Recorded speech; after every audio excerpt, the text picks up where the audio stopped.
আমি অন্ধকে নিয়ে পথ চলতে চাই না, আমি অন্ধকে নিয়ে পথ চলতে চাই না। আমি আপনার হাত ধরে ধরে নিয়ে যাব না, আপনার হাঁটা আপনি হাঁটবেন না। আমি শুধু বলে দেবো, আল্লাহ আপনার দৃষ্টি খুলে দিতে পারেন। যদি দৃষ্টি না খোলেন তাহলে অন্ধ হবেন আপনি।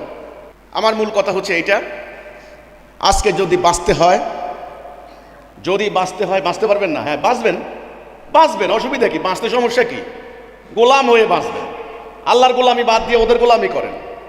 এই যে সূরা ফাতিহার মধ্যে পড়েন, ইয়্যাকা না'বুদু ওয়া ইয়্যাকা নাস্তাঈন, তোমার ইবাদত করব, তোমার কাছে সাহায্য চাই।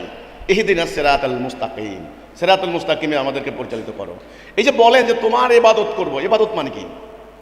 উপাসনা করা। ইবাদত মানে কি? কথা শোনা। ইবাদত মানে কি? আদেশ মানা। ইবাদত মানে কি?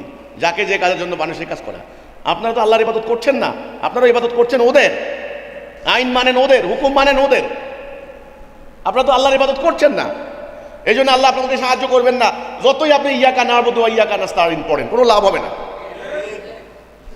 তাইলে এখন আমার প্রথম কথা, 1 নাম্বার, এই গত 1300 বছর ধরে নানান কারণে, নানান প্রক্রিয়া মুসলমানরা টুকরা টুকরা হয়ে গেছে।